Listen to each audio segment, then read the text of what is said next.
Okay, okay, I didn't test that one thing. So let's see.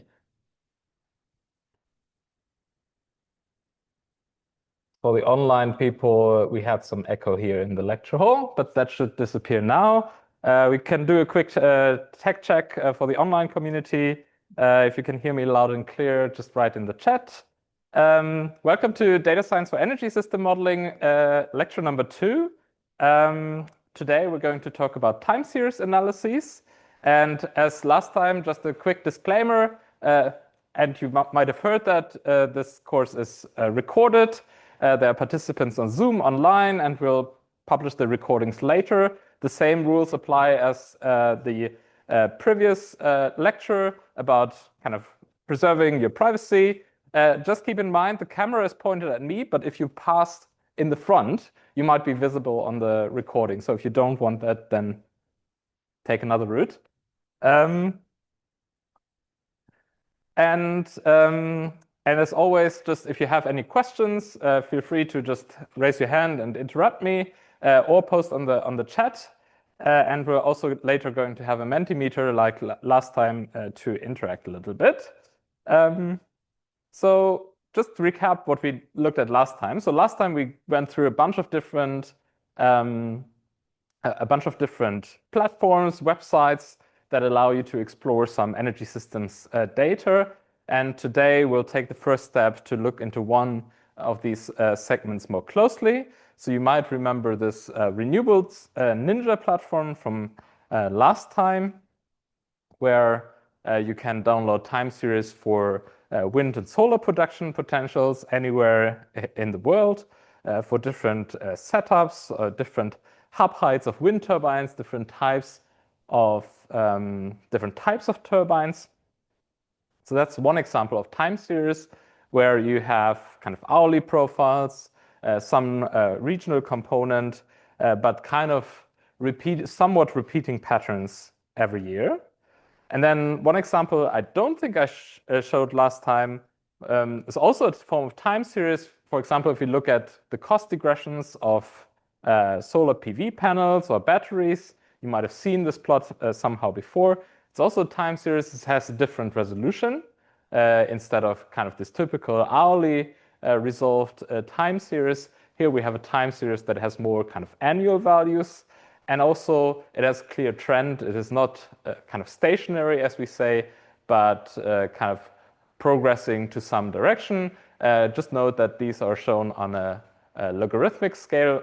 So whatever appears linear here is actually an exponential decline. I didn't plan to go too much into the numbers, but just kind of, I think this is an exponential decline in costs. It's quite impressive, something that can make us hopeful. But today we're maybe more into the kind of technical aspects of time series. So time series, we work with them in energy system modeling at varying scales. It's kind of these typical hourly. I showed you examples of wind and solar, but other time series that would be kind of typical hourly would be electricity consumption profiles or wholesale electricity prices. And typical analyses, things that we're interested in, kind of characterizing the patterns in these time series. When do high values, when do low values recur? Is it daily, weekly, or seasonal patterns? That one thing where it would help us, for example, is to analyze kind of when are these periods when there's low wind, low solar feed-in. That can be a challenge for highly renewable systems. So this is what I mean with extreme events. Kind of we're looking at patterns, but also kind of outliers in the data.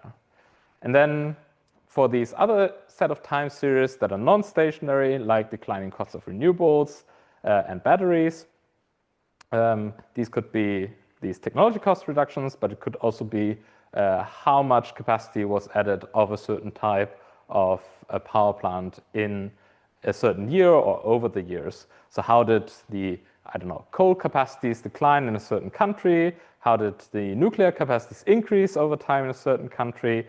How did the trade balances, electricity imports, exports vary between countries between different years? And also kind of overall energy statistics are typically given on a kind of annual level. how much energy did we consume in the different final energy consumption segments in our economies.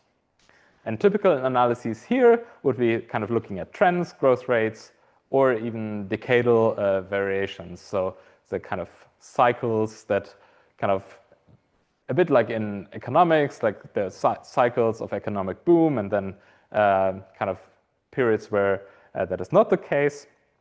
And today we're going to mostly focus on hourly time series. My goal is to give you a bit of an intuition about the time series involved, characteristic patterns. Some of these bits, I hope they kind of come natural to you because it's being discussed in the media and so on. But also wanted to show you a few techniques how you can visualize this data, different forms of data visualization to extract that information from raw data. And that it kind of is the first step to actually doing that yourself in next week's time in Python. So maybe we didn't get to this last time, but kind of why do we care about time series in energy system modeling? Well, we have kind of primary energy, or we have electricity demands that we plan to fulfill with kind of mostly technologies, or mostly electricity that comes from a resource that is not always available, that needs to be managed. The wind is not always blowing, the sun is not always shining, and that certainly also varies between the different years. And to kick off this lecture, I wanted to kind of do one of these examples that you kind of maybe know if you've been to energy systems or energy economics, kind of what we will do at the end of towards the end of the course, where we actually kind of take these time series and demand input and optimize the system to see kind of, to satisfy the demand, what is the cost optimal mix of wind and solar and other technologies that can balance the feed-in. And this could be some form of battery storage or some form of chemical storage. And there's this kind of website that Tom Brown built at some point. I think it was during Corona times. And there's kind of a nice example to see how time series play a role in systems. And it also gives me the opportunity to have you log into the Mentimeter, as we will have not only one question, but multiple questions throughout this lecture today. And while you are logging in, I'm going to swap over to the presenter mode here. Yeah, let's see. Should have maybe, okay, good thumbs up. That's always nice, but we have 20 people online, and I would say maybe 30, 40 people here. So we are at 50%, so we're maybe waiting 30 seconds more to have more people join.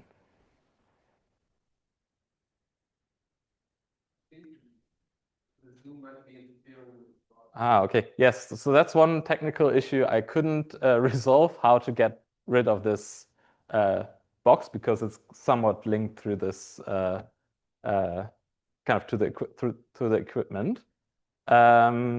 Let's see, but I think this should work.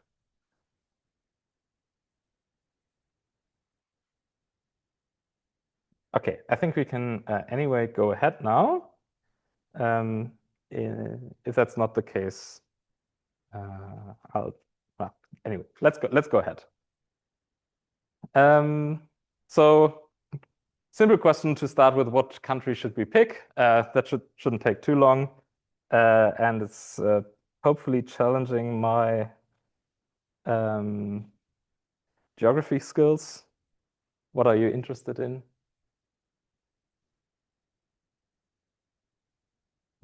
Okay.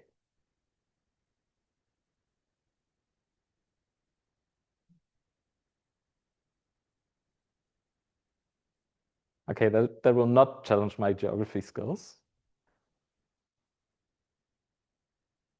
Okay, so let's. I think the answer is obvious. What you want to see. So let's exit that, and let's open this website here. The basic principle is that you first select a location. So Germany is already pre-selected. Okay, well done. So what we're loading is weather data for the year 2011. We can fetch this wind and solar data. You can already see it's quite variable, but let's forget about that for now because we're going to have a deeper look at that later. And then our goal here is, it's a toy model, so our goal is just to supply a constant 100 megawatt demand.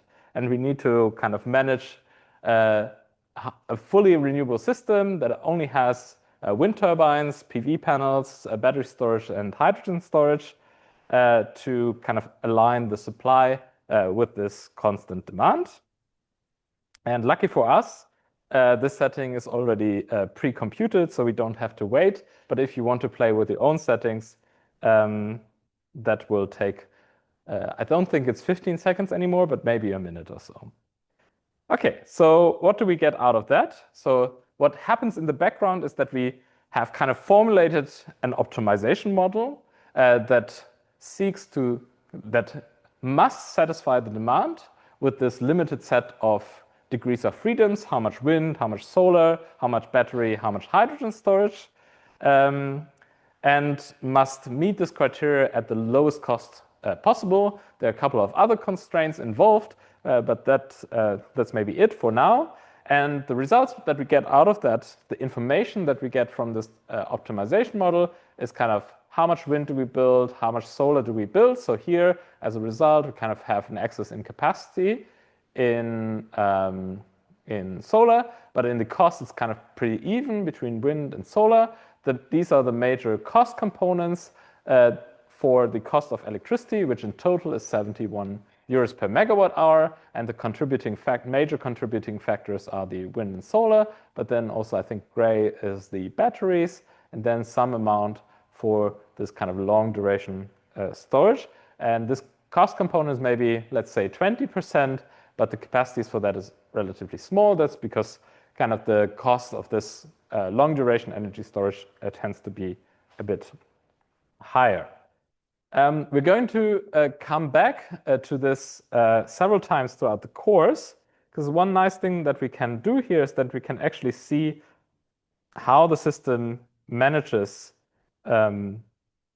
to supply the constant demand. And what you see here is kind of negative values are the consumption of electricity, positive values the production of electricity. And whenever kind of the consumption is above the 100 megawatts, it means that some form of storage is being charged. And when is this storage being charged? So I think gray is the batteries and blue is the electrolyzers that makes hydrogen. Well, it's being charged if we have an axis in renewables. So when it's kind of windy, so I think this is the beginning of the year, so there's not a lot of solar here, but it's a windy week. So here we can charge up some bits of our storage. And if we go kind of towards this last 2 weeks of January, you can see this kind of a week where there's low solar and also little wind. And there you can see the red bits here. This is the hydrogen turbine or some kind of chemical combustion, some turbine that fills up the gap between the demand that is higher than the renewable supply, and that the system has optimized to be cost optimal. So that's kind of where we want to go in the future. So there's a question. Mm-hmm. Factors that is choose between battery storage and hydrogen, because you can see that many points in time they differ quite a lot. So I repeat for online. So the question was kind of what factors make the system decide in favor of one or the other storage technology, hydrogen or battery. And there are maybe, let's say, 3 major factors. So one factor is definitely the efficiency, the round trip efficiency. So it's obviously something that has high round trip efficiency makes the storage technology more attractive. And then there are 2 major cost parameters, and these decide basically at what scale or kind of at what temporal scale the energy is being stored. So one cost component, let's maybe take the hydrogen storage. So let's wind back. The hydrogen storage system here depends, or it's built from kind of an electrolyzer unit that makes electricity to hydrogen, a turbine that makes hydrogen to electricity, and some form of storage medium. It could be, I don't actually know what it is here, but it could be underground storage, geological storage, or some kind of steel tank. And these three components, they have different costs. And the costs for the electrolyzers and the hydrogen turbine, they are basically determined by how quickly, by their capacity, so by how quickly they can inject power into the system or withdraw power from the system.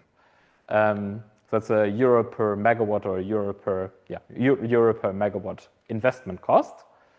And for the storage, you have a euro per megawatt hour cost. It's kind of how much energy can it hold. So if you imagine kind of one example people often make when explaining storage, and we'll get to that too, is kind of bathtub. So the euro per megawatt hour cost would be kind of how much your bathtub can hold, how much water it can hold. Kind of the euros per megawatt cost, they would relate to how quickly can you put water in from the tap and how quickly you can kind of drain the water. And batteries, they tend to have high costs for making the bathtub large, so to hold energy, but low cost for the battery inverters, so kind of withdrawing or producing or putting power into the system. Whereas especially if it's geological hydrogen storage, then you're kind of making a big bathtub is very, very cheap. But on the other hand, the kind of components, the hydrogen turbine, the electrolyzers, the euro per megawatt costs are very expensive. And so that and these cost differences, in addition to the efficiency, they tend to make hydrogen storage more suitable for kind of managing longer term variations, because it's cheap to hold energy for a month or so or longer, whereas the batteries, they really kind of cycle throughout the day, because it's kind of expensive to hold energy for a long time, but cheap to go in and out. And that's the bit lengthy explanation to your question. Yeah. And I will get to that later in the course. Okay, but what is the driving factor here? Obviously, our 100 megawatt demand is kind of exogenously set. It's not really exciting, it's flat. Obviously, the cost and efficiencies of the different technologies play a role, but one of the major factors here is the availability time series of the wind and solar, and that will also kind of vary between years and between different regions. So if we had looked at different countries on different continents, so on and so forth. So what I brought for most of this lecture is an example time series that you'll also get to work with next week, I think. And this is how kind of this data that goes into the model could look like. We have 5 different values. We're looking at Germany in the year 2015. We have kind of a tabular format. We have load given in gigawatts, so a unit of power, onshore wind availability, offshore wind availability, solar availability, and also a time series of prices on the electricity market in euros per megawatt hour. So, what is the resolution of this data set? We have basically one entry for each of these attributes for every hour. So here we have kind of a predefined kind of timestamp format, 5th of January 2015 at 7 o'clock in the morning. So one thing I guess I need to explain is, what does this per unit value mean? And this is a unit, or it basically means we're expressing the availability of a resource in relation to their installed capacity. It's kind of a normalization factor. So say your wind turbine has a capacity of 3 megawatts, and in 1 hour, it could produce 1.5 megawatts because it's maybe a bit windy, but not super windy, then the per unit value would be 0.5. That's also a value that we often call capacity factor, because it's a factor on the capacity, nominal capacity of the technology. So if you see here a value of 0.31, that would mean at that hour, the available onshore wind power in relation to the total wind power capacity installed in Germany would be 31%. So a third. So if it were very, very windy, this factor would be 1, and we could produce at rated capacity. But in this case, maybe in some regions it's windy, in some regions it's not, so we can only produce 31%. And obviously, this is an aggregated value for all of Germany, but you can also have these time series for kind of a single wind turbine, and the concept is the same. So it's just a normalized value between 0 and 1.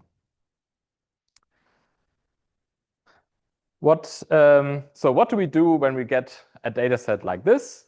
Well, we maybe want to get an overview first. What data is contained in this data set? And of course, we could look kind of at the first 10 values or so, and we get a rough idea of what the kind of columns are, what the index is. But maybe we want to know more. Things like what is the minimum, maximum, mean value? What is the standard deviations? What are the quantiles? What is the number of values? Do we have any missing values, for example? And often you would, as a first step, you would kind of compute these standard statistics. And here's kind of one where we get most of these values. It's actually comes directly from a Python package called pandas that provides this functionality for kind of these tabular data formats. And we can directly see, okay, so the load, we have 8,760 hours. So 8,760 is just the numbers of hours in a year, and we're looking at 1 year. It's not a gap year, because otherwise we would have 24 hours more. And we can look at kind of our minimum load would be 32 gigawatts, and our maximum load would be 76 gigawatts, and that's kind of the range we're operating in. We have some periods where we don't have any wind power, and then some periods where we have kind of almost rated power. And we have the same for offshore wind. And actually we know, well, if we look at the 50% quantile, so kind of the value that is exactly in the middle of the 8,760 values for the solar, let's see, for solar, that should be 0. Makes sense, because if we just look at the whole year, the half of the time of the year it's nighttime, so we expect kind of a 0 here. Good check if you read in your data correctly and whether it's actually a year worth of data. And we can also see for the prices, for example, that there have been some hours with negative prices. So that's year 2015. Later in this lecture, we're going to look at how that looks today. Okay, so what we're going to do now is we're going to go through a set of different time series. Actually, these exact time series, but in a visualized way. And we're going to analyze them step by step. But before that, maybe to contextualize the data sets that we're going to look at, they are aggregated for a whole country, and they have some important smoothing effects. So if you compare kind of a time series for electricity consumption for an individual household or 2 households, you can get this spikiness because kind of distinct actions consume electricity. And then if you kind of boil the kettle for 2 minutes, then that's kind of a big spike in the profile. But as you kind of aggregate more and more consumers, they maybe boil their kettle at slightly different times. And then you get kind of these smoother profiles with some characteristics that are more representative of the kind of aggregate cohort than individual consumers. So in the Mentimeter, you can already go to the next question. because what I brought here is a time series of 1 month of the electricity consumption in Germany. And maybe together we can figure out kind of what type of profiles we can see here, or what kind of patterns can we see here? What are repeating patterns in this data set?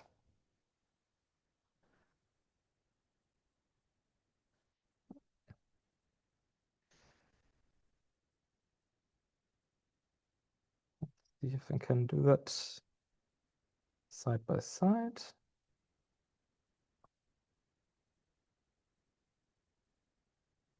I think. Yeah. So I keep that hidden. Maybe let's take 1 minute or so.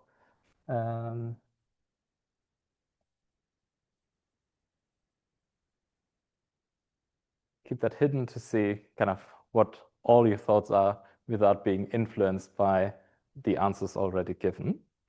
And maybe keep it to one or two words, because then kind of the aggregation works a little bit better.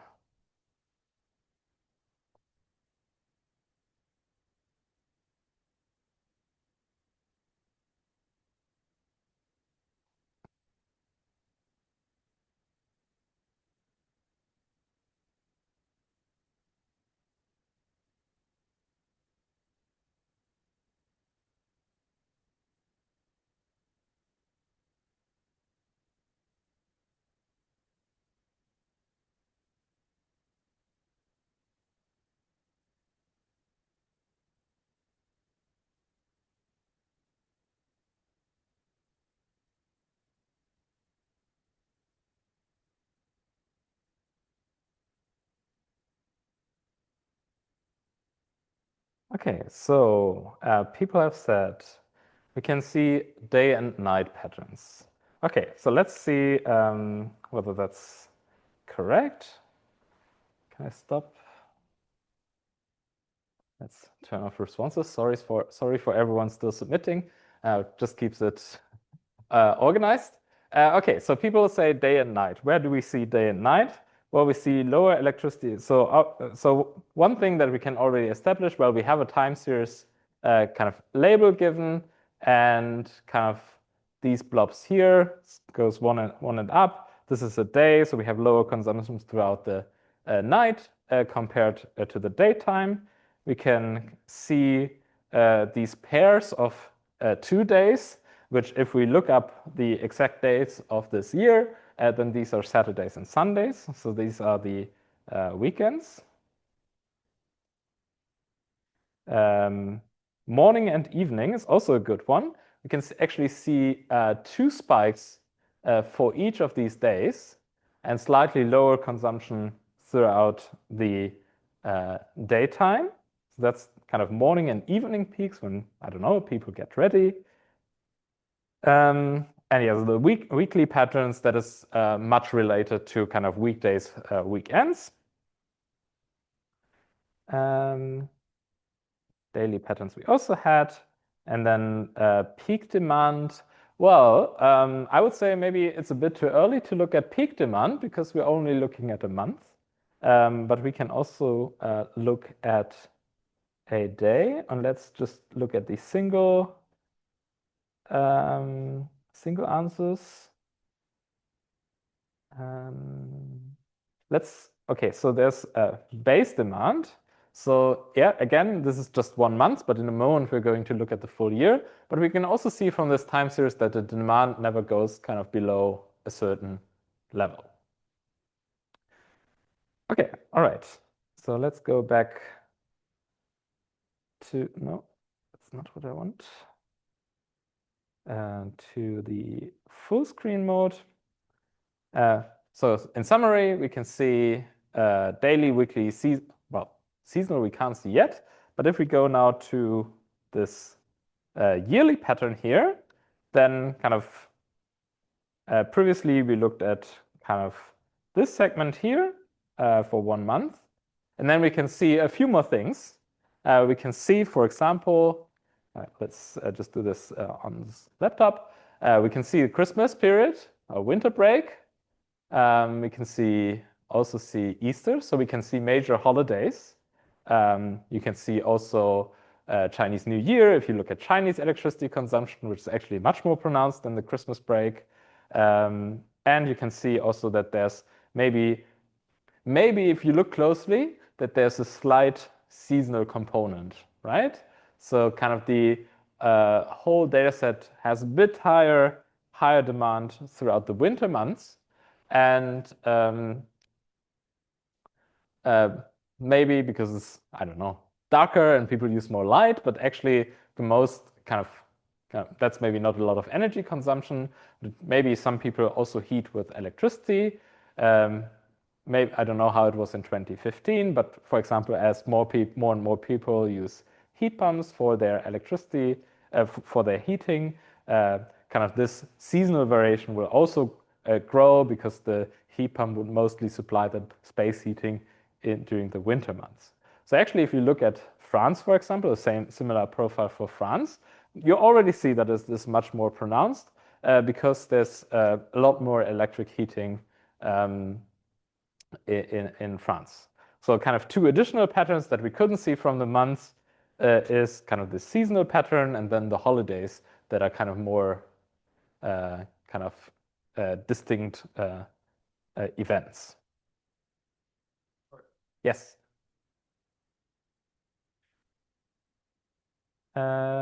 Here. Yeah, so the question was why it drops at the end of the year. So it's a kind of period where a lot of people are on holiday. Where also, and this is not only residential consumption, but kind of whole power system in Germany. So there's also maybe less industrial production and so on and so forth. So that explains the dip. Yeah. Okay, so maybe you already saw this kind of seasonal variation was a bit difficult to see. And one thing that we can do with this data is we can actually kind of resample it and look at daily, monthly, weekly averages. And so the kind of the dashed black line here would be the weekly averages. And there it's maybe easier to see that there's actually a seasonal pattern involved in this data set. One other way to organize this data would be with so-called load duration curves. So the concept is quite simple, actually, is you take all of this data and forget about the kind of consecutive time steps, but just sort all the values that you have from highest to lowest value. And then you get kind of a frequency or kind of a percentage of the year that the electricity demand is above a certain value. So for example, we could say for 60% of the year, the demand is higher than, let's say, 50 gigawatts. We can, of course, also look to the very left and the very right to see what the maximum minimum values are. But these we already knew from the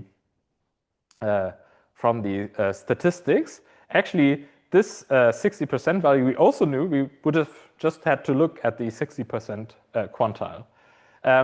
But it's I personally find it also always quite nice to look at this kind of sorted values because they tell you a little bit more about the kind of shape. This one is very regular, but if you, for example, have a load duration curve with a lot more curvature, you have some time series that has a lot more extremes. So that was quite simple. Then there's also more advanced methods, and no, I don't want to scare you. We're not going to look into the math of that. Who of you has previously kind of in their math courses or somewhere else been confronted with Fourier transforms of time series? Okay, so that's maybe 10 or so. Who of you has understood it?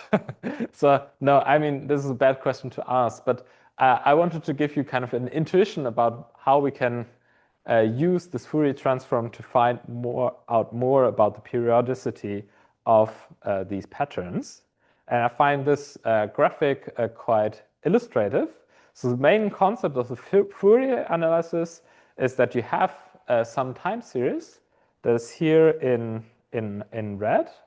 So that could be our low time series that we looked at just now.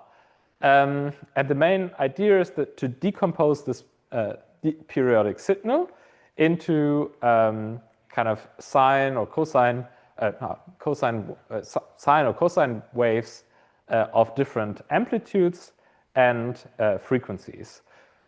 So that when we kind of add up a variation or a set of different sine waves with different frequencies and amplitudes, this sum would reconstruct us the kind of original time series that we have. So if we have, let's say, we saw that the load has a strong daily pattern.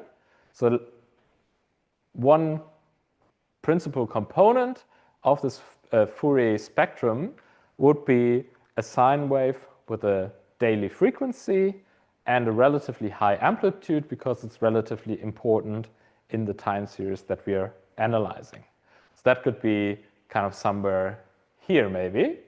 And then we have maybe longer frequency periods that could represent the seasonal pattern that we saw, kind of where one cycle, one sine cycle goes through in 1 year. And the idea, as I said, is just kind of we can sum up these different frequencies and or signals of frequencies and amplitudes to reconstruct our original time series. But there's another dimension that we then can use to see the underlying patterns more clearly, and this is this blue chart here, which has on the x-axis the different frequencies of the sine waves, and then as y values the amplitudes or the strength of these signals. So this exemplary time series here, suppose that kind of this first sine wave here is a seasonal signal. It's quite big. Then we could see, okay, well, at the frequency that represents a seasonal frequency, we can see a high mark, and that would mean kind of we have a dominating solar pattern, and then we rank the different patterns by their signal strength, basically. So if you want another visual explanation, you can follow this link on YouTube. It's another nice video. I think it's good to watch it and have kind of a second opinion about the explanation of Fourier transform. But this is how it would look like for our load time series. And so here we have kind of how many times per year a certain frequency takes place. And then, as I said, kind of the spikes illustrate you how dominant this pattern is. So there's a small Mentimeter question again, where I think, let's experiment. It's the first time I use this feature, where you can just mark with a point on this plot where you think you can see the weekly pattern in this plot. Again, let's maybe go with 30 seconds. Oh, no, sorry.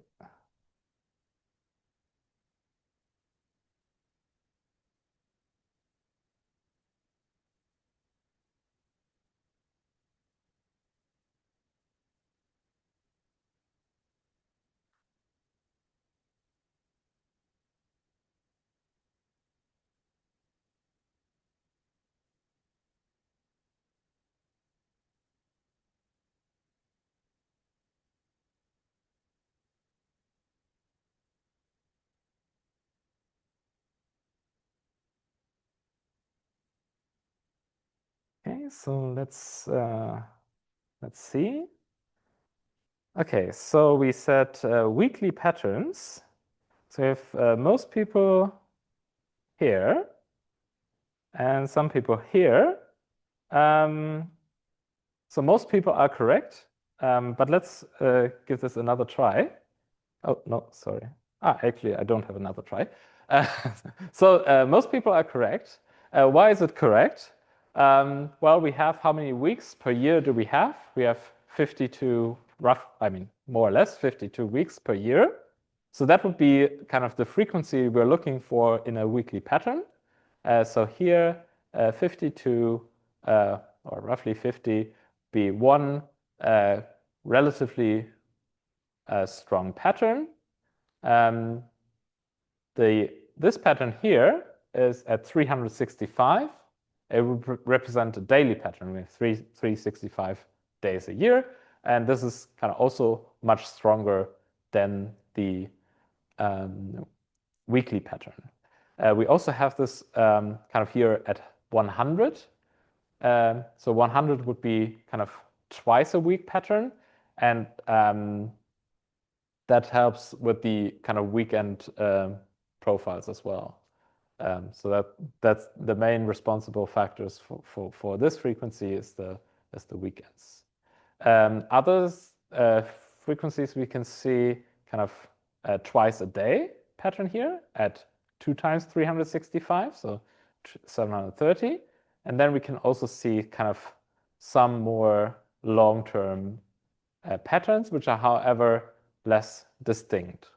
But what you can see here in this data set is that actually most of the frequencies are quite distinct. So there's maybe 3-4 main frequencies, and the rest are kind of small in comparison to the others. We'll see that for some other time series, it's not that clear as here.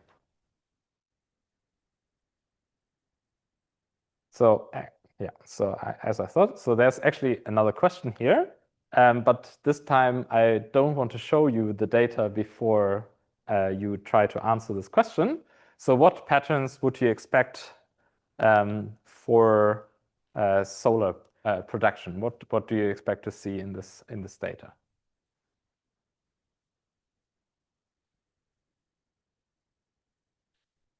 So you mean the Fourier transform of the solar? It doesn't matter. I mean, just general in the data. The Fourier transform is just a tool for us to really identify what the patterns are. Yes.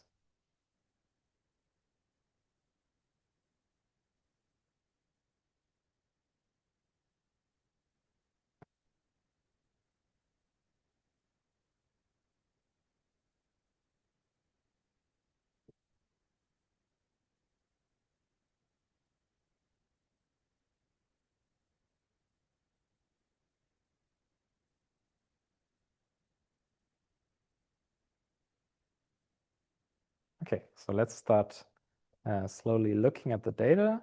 So again, yes, day and night and daily patterns, something that we would expect.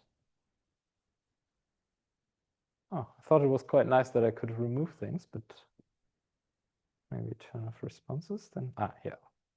So day and night patterns, yes, the obvious. Daily. Seasonal is also clear. Yeah, we have more sun in the summer than in the winter. Yearly. So not sure if that's meant seasonal or actual yearly. So we do get some variation in solar irradiation throughout the years. It's actually not so big. It's much bigger for wind. There could be a windy year and a not so windy year, but the solar is relatively constant in terms of kind of what you use for energy. Yeah, so we have mid-time peaks, and the rest is more or less so the rest is more or less what we already discussed. So let's look at the data. So as you say day and night peaks. Then we have quite some variation between the different days. Could be cloudy or not so cloudy for particular months. And then as we go to the full year, and we resample the data to look at daily and weekly averages. we can clearly see the seasonal pattern, all as expected. And we can do the same things as we did for the load time series, looking at the duration curve, where we again see what we saw earlier in the statistics. 50% of the year we have zero power output, and we actually never really hit the maximum. We're hitting kind of 80% of the per unit capacity over kind of all of Germany. That doesn't mean we don't reach it anywhere in Germany at any time, but just looking at the total average, kind of there will be always some kind of cloud coverage throughout Germany.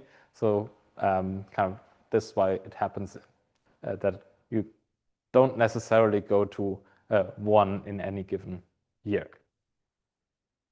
And we can look at the spectrum, and that is maybe a little bit less exciting than for the load time series because we have fewer components. We have this kind of daily pattern at 365, and we have this peak here, which is at 1, which just means our kind of once a year cycle, the seasonal cycle. We have only 1 year of data, so that means we can't really say anything about any frequencies between 0 and 1. But if we had, say, 50 years of weather data, we could actually have values in the segment between 0 and 1, and peaks there would mean kind of some decadal or multi-year patterns in availability. And actually, we don't have that so much for wind for solar, as I said, but for wind, we actually do have these decadal patterns of wind availability. Okay, good. So next one would be onshore wind time series, and you can already see here from this month, it's a lot less regular than the load and the solar time series that we looked at. In comparison to solar, the variations are on different timescales and also not as distinct as before. There's maybe some kind of, when we later look at the Fourier spectrum, we can actually see there's some kind of multi-day weekly patterns, but it can sometimes be that from high to high, it can be 2 days or 5 days or 6 days. And this would result in less distinct peaks in this Fourier spectrum. And what you also notice in this data set is that as you actually very rarely go to 0 output for the wind if you aggregate over all of Germany. And in terms of kind of patterns across the full year, again, if you look at the daily and weekly averages, you can see somewhat seasonal patterns. It tends to be more windy in the winter, but also it's a bit less regular than, for example, for the solar. And another term that is often used for kind of weekly variations are synoptic variations, and these variations in the wind. Well, for the solar, it's clear. The variation comes from the orientation of the sun, the inclination of the earth, and then the cloud coverage. But then for the wind, the variation comes from weather systems as they pass the country that move at a certain speed and that are then kind of, and from the speed, you can more or less derive what the kind of variations in wind availability will be throughout the year. Next week, we're going to actually look at how we can calculate the wind availability at a given site from meteorological data. So if you have been given kind of certain wind turbine type and certain wind speed at the site, how you calculate the kind of this time series that we are looking at. If you look at the duration curves, or the duration curve for onshore wind, you can see what I said at the beginning. If you remember or recall what the load looked like, that was kind of more like this, more regular between the different hours. And for the onshore wind, you can see a bit more curvature, a bit more extremes. You actually have periods where you go all the way almost down to zero, and you have periods, kind of the periods where the wind speeds, the available wind power across Germany is kind of above 80%, is kind of less than 3% of the year, and then kind of 40% of the year we have actually capacity factor of 0.2. And of course, we could also look at an average of that, maybe ends up somewhere about around 30%. Let's see.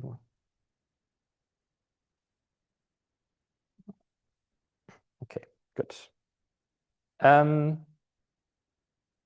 So if you look at the Fourier spectrum of the wind power, you can see a much different picture than for both the low time series and the solar time series. And the main reason relates to kind of these more irregular patterns in wind availability. Could be 2 days until a weather system passes, could be 10 days until a weather system passes, or anything in between. And that's why you see here kind of this accumulation of frequencies in the Fourier chart. Could be kind of weekly pattern, could be 2-week pattern, could be 3-week pattern, could also be 3-day pattern around here. So you have kind of big mix. The only distinct feature here is that we have this kind of seasonal pattern, more wind in the winter, less wind in the summer.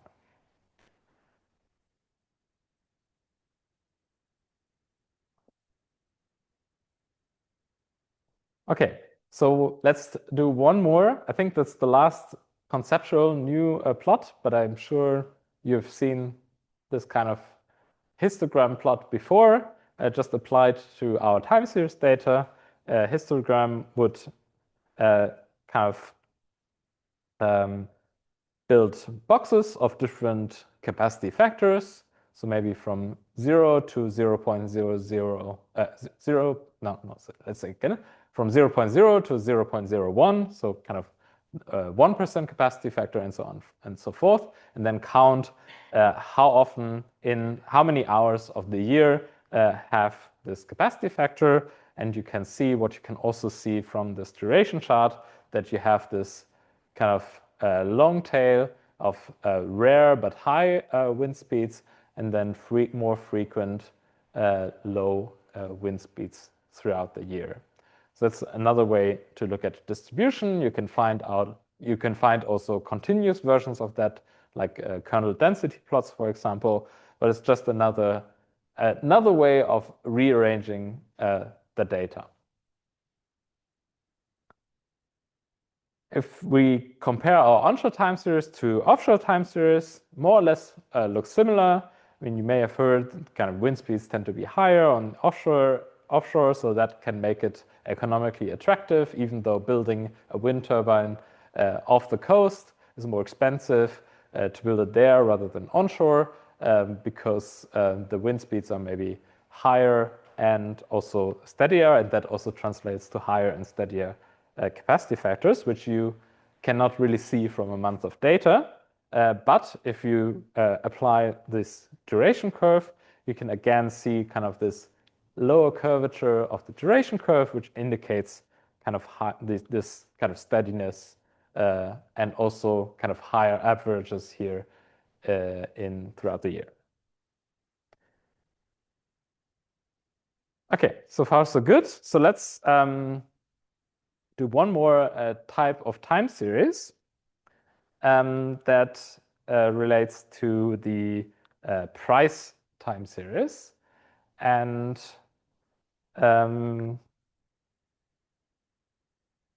let's actually, let's look at the data first. So what you see here, I will maybe just tell you up front. You can see a mixture of the different influences, and we can, of course, we don't have any model to kind of make some causal relations, but we can see some patterns that we also saw in the other data sets. So you can imagine tendency would be, if you have a lot of wind and solar in the system, you would tend to see lower prices. If you have low wind and solar availability but high demand, then you tend to see higher prices. So you can already imagine that kind of both, or all of these different time series, are they from the demand side or the supply side, will play a role and will have an impact on the prices. So these are so-called day-ahead prices from kind of one kind of market where electricity is traded. Back then in 2015, it was a single bidding zone, so kind of the region within electricity can be freely traded of Germany, Austria, and Luxembourg. By now, it's only Germany and Luxembourg, and Austria is a separate region. And the electricity in the day ahead is called day ahead because the electricity is always traded the day before until 12 p.m. For the following day.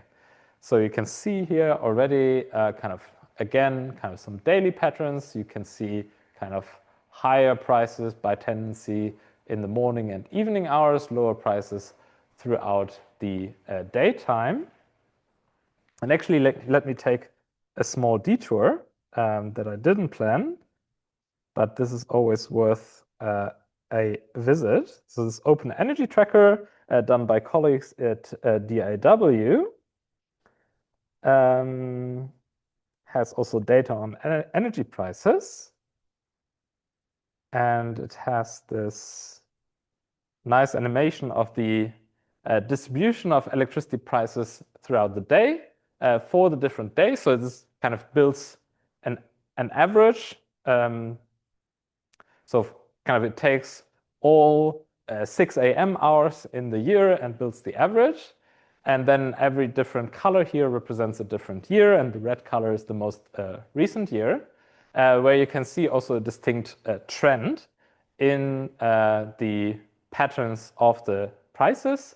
And you can see how kind of you have in still today as well as 10 years ago, these higher, by tendency, higher prices in the morning and evening hours and lower prices throughout the midday.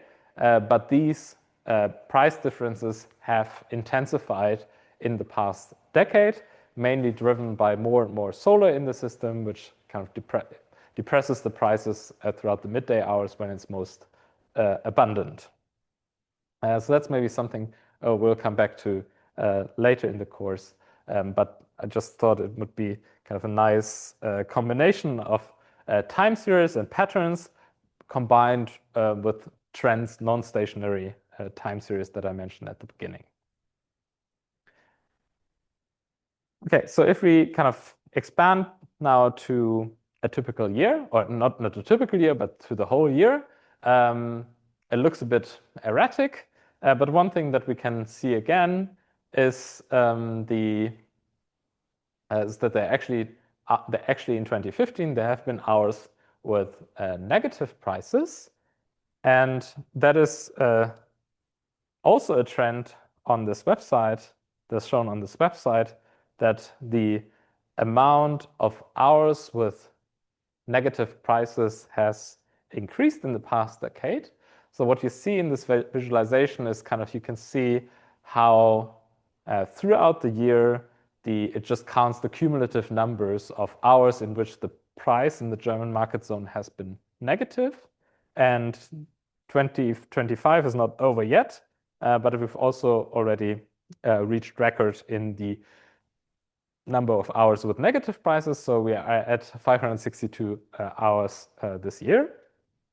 And yeah, of course, this has some implications of what the for electricity markets and investment incentives here, but that's also maybe something for a later point in time. But again, this is 10-year-old data, but and it looks a little bit different today. Also, in this price duration curve, you can see how it's a bit different from the previous data sets. You can see more price extremes. Price extremes, I should maybe say with quote unquote, because 100 euros per megawatt hour is not nearly what we've seen in kind of 2021, 22 energy crisis, where we've seen kind of multiple factors more in maximum peak electricity prices. And then you can see here the segment of the negative prices. And then there's maybe a bit of quirk in this data. There are a few values where it goes back to 0, which actually shouldn't happen because we sorted the data. So it happens to be that there have been kind of a few hours where our data set was faulty. We didn't have all the values for all the hours in the year. So if we go back to the very beginning,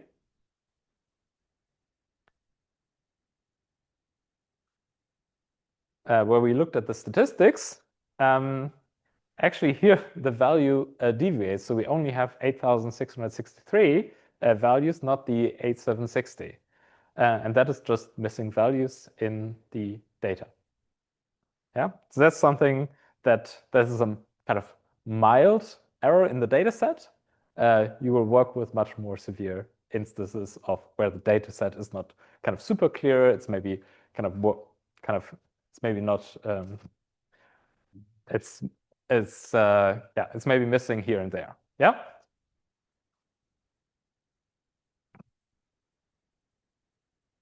Good.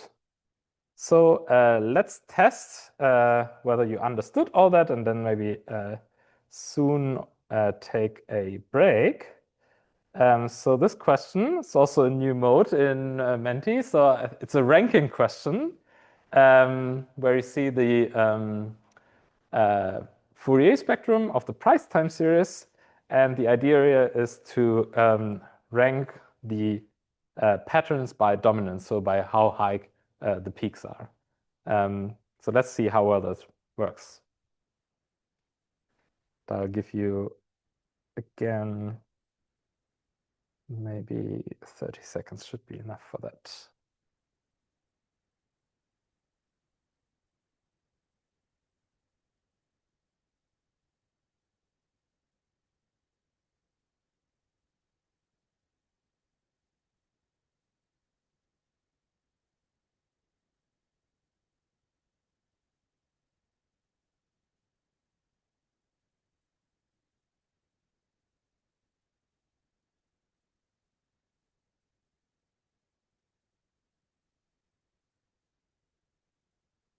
Okay, so we have twice a day as the highest peak. So that would be this one here. That's correct. The daily peak would be the next one. That's also correct. The weekly peak, so that's here at 50. That's the third highest. It's also correct. And then the seasonal would be this one. Yes, so that's also correct. And then the twice a week is the 100, which is kind of the smallest of the larger peaks in this Fourier spectrum. So, okay, I think you all understood that. And that was actually all the Mentimeter questions I had for today. I'm not quite done with the slides yet, but it will not be a short while. And then just to maybe fill in some details about our kind of how the rest of today is going to look like. Going to take a short break, maybe 20 minutes or so, and I'll try to do 2 breaks. And after the first break, we'll dive into your first steps with coding. I will show you how the basics of Python, the basic syntax, the basic things that you can do, and show you how it can be installed. And then for the third segments, and that's, I mean, as everything in this course it's optional. You can hang around and try to do a few small exercises yourself, and I will walk around and try to help you. And that's maybe the last, let's see how it goes, but maybe 30, 45 minutes or so. Okay, so let me finish kind of the last few slides. Kind of different things that you can do. With one more thing that you can do with the time series, you can actually relate the different time series to one another. You all have probably been confronted with this Pearson correlation coefficient. If you're interested in the math, then look at that. But it looks at kind of how similar the patterns of one time series are to the patterns of another time series. And what you get out of that is kind of this square matrix that lets you establish kind of how closely correlated the load is to the other time series. So if you pick out here the red bits here, and it's kind of symmetric matrix. So one thing that you can see here, quite strong positive correlation would be something kind of high values close to 1, 0.8. Onshore wind and offshore wind are closely related. I think that's intuitive, right? If it's windy in Germany, and then it's maybe also windy in the North Sea. What is also correlated is, or what is kind of negatively correlated, so that means when say when one time series has high values, the other tends to have low values. You can see that relation between onshore wind and the prices. So when prices are, and you can not really infer anything about the causality here. You could say when prices are high, the onshore wind tends to be low, or you could say when the onshore wind is high, the prices tend to be low. And that would maybe be indicative of some influence of the onshore wind on the prices, but so far we don't have the theory to verify that claim. And on the other side, we have the tendency that when the load is high, the prices tend to be high, or the other way around, if the prices are low, we tend to have lower load. And you can look at all the other different combinations. And of course, kind of the kind of diagonal of this chart is always 1, because kind of the time series to itself is perfectly correlated. So let's just kind of, I said before, this focuses on time series and not these non-stationary time series. But let's just take one quick example. What you can do here, you can of course look at this data in different forms of visualizations to show the trends. So for example, here you have the kind of a linear scale for cost regressions of PV modules over time. But the problem here is that the kind of cost regressions in the 80s have been so big that we can't actually see much of the cost progressions in the last decade. So what you do, as kind of this our world in data plots did before, you would put this on a logarithmic scale where you can see also the cost digressions in the last decade. And sometimes you may be not only interested in the absolute digressions, but also kind of in the kind of in what years has there been kind of a breakthrough, has there been the highest cost digressions. And you could look at something like the year-on-year year-on-year change in costs from year-on-year change in costs. So if we take the average of this year, for example, this time series, for example, we can find out, just as an example, that we've seen cost regressions of 11.5% per year. And if we kind of relate the first value that we have to the last value, we're at kind of 0.3% of the values in the late 70s. So it's a different suite of visualizations that we're looking for in non-stationary time series than in stationary time series, or kind of these typically hourly time series. We're focusing mostly on these hourly time series. And I would say we take a break now.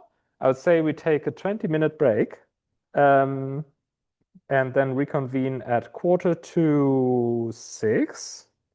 And then I'll spend some time explaining Python.